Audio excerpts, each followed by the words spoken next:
I'd like to speak. May I be recognized, Mr. Duhamel?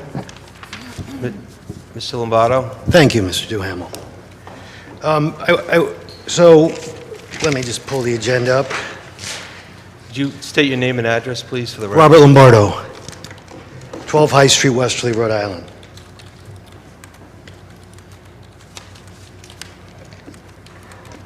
The first one I want to talk to about is Mr. Orsilio and this complaint that Gina Fuller filed with the Attorney General's office. First of all, there was a discussion here tonight about why you couldn't do it last time. Councilman Selico asked your solicitor 3 times whether you could put it on the agenda. He said no. All you have to do is look at the last section of every one of your agendas, and you would have seen that that's incorrect. Let me read it. Nothing contained herein shall prevent a public body, other than the school committee, from adding additional items to the agenda by a majority vote of the members. Period. So you could have added it. Well, read on, please. Such additional items shall be for informational purposes only and may not be voted on except where necessary to address an unexpected occurrence that requires immediate action. So you could have discussed it. You couldn't have voted, but you could have discussed it. And and you could have put it, his question was, and I'm not going to argue with this, I'm just going to make my point. Sure. He asked him, can we put it on the agenda? And he was told, no, you had to re-advertise it. And you just said that you had to re-advertise.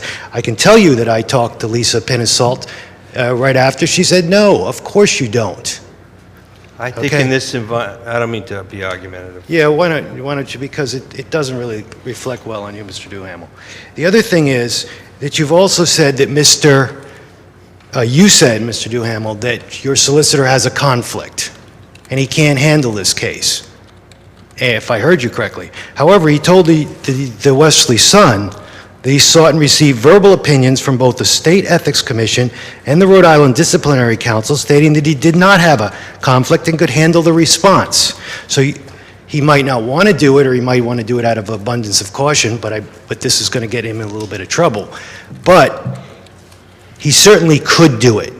He does not have a conflict, and for you to tell people that he has a conflict and he can't do it is absolutely incorrect. All right, Mr. Lombardo, I think in the matters of conflicts, we have to be cautious. We heard from an individual, in this case our solicitor, that said he was advised not to have participation in it. So that's what we have to go by. That's not the what Ethics Commission. Well, why don't you ask him? Opinions. Why don't you ask him, Mr. Duhamel? I will. Right now. I will after you're through. Okay. So he's either lying in the paper or you're lying. One or the other. You can't have it both ways. And I think he's told me that he's checked with both of them and he does not have a conflict. So if you check and you don't have a conflict, you don't have a conflict. So that's about as careful as you can get. He could handle this. Anybody could handle it. This is simple. And in fact, this probably wouldn't have been brought. I can tell you, if you haven't seen my fingerprints on it, you should. But I remember when Gina Fuller got up here and Councilman Selico apologized and he said, we're not going to do this anymore. We're sorry, we made a mistake. And Mr. Carson jumped down and said, we have nothing to apologize for. I think wait, please. No, but Point of order. We're talking about hiring an attorney. Point of order.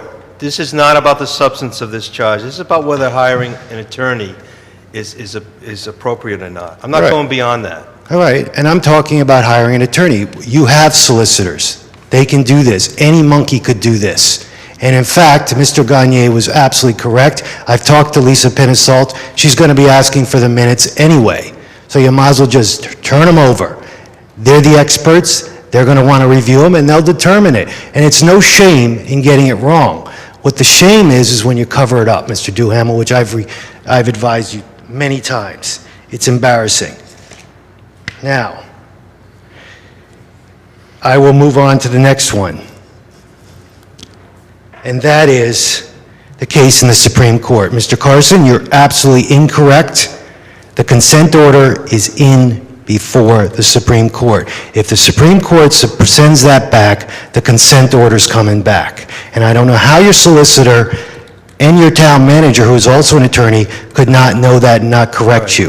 That's absolutely incorrect. Point of order, same issue, whether or not to hire the attorney. I'm not going into the case. Well, if you've got incorrect information, I don't know, Just point of order. you just don't want to hear the truth. You just don't want to, what's happening here is the town gets, this is a bamboozle. The legal, you're getting bamboozled, okay? You have two other co-defendants. Let them pay for a lawyer to take the case on. You're going to have three defendants in the Supreme Court. They're all going to be arguing the same thing. But they say, let the stupid people of the town of Westerly pay the legal fees. And do we pay them? And do you know how much we paid in 2013 for legal fees? Over $200,000. And that doesn't include the solicitors. And while Mr. Hartford was the town manager, he hired his firm to do the work. We are getting screwed. And I'm not... All right, that's off topic, Mr. Right, Lombardo. no.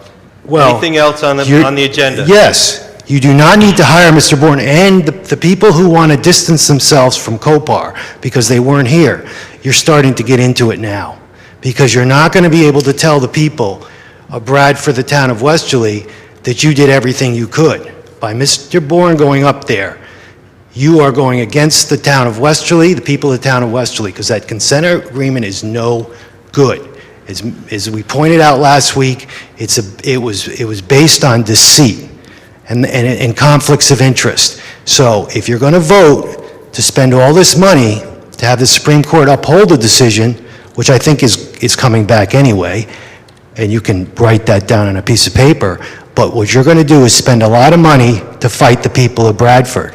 Why not bring it back and take a fresh look at it and get counsel, separate counsel, not get somebody, as Mr. Bourne said, he had three clients. I don't know who the fourth the lawyer was for the zoning board, but he represented Mr. Payne, Ms. Buck, and the town council. And I asked him, did you get a written waiver from your clients? He did not answer that. He answered in the paper by saying, I have no comment. He wouldn't comment on it because it's a violation of the rules of professional responsibility to have three clients with a potential conflict of interest and not to get a written waiver from them. So what I'm trying to talk to is the people who had nothing to do with this first disaster, to think about it. Your decisions here in hiring lawyers and spending all this money are against the rules. I mean, against the people of Westerly. Also, as somebody who's been in front of the court quite often, and I mean, appeals courts, and I've been before the Supreme Court, the 12A motion is 90% of the time all the work you need to do. Okay, this has not been set on a briefing schedule. That's rare that they do that. It's strange, but it's rare. And when it's put on a briefing schedule, then maybe you can consider it. But I say to you, let the other two defendants do the work. Let them hire the attorneys. The Westerly taxpayers shouldn't be stuck with these large bills. Start getting smart, not paying, giving out handouts to lawyers. Again, over $200,000 in 2013. It's outrageous, and that doesn't include what the insurance pays. So I'm asking you to get smart. You don't have to give these guys money. What I see in the legal, Westerly and what they've done with the lawyers and the solicitors, I call it a bamboozle, and I will address it and keep addressing it. It's outrageous. And you should be, I know it's easy to get bamboozled. They're meretricious. It looks good. They put lipstick on, but what they're doing is screwing you, and I'm sorry for you, because there's no other word. They're screwing you. Thank you. Anyone else that would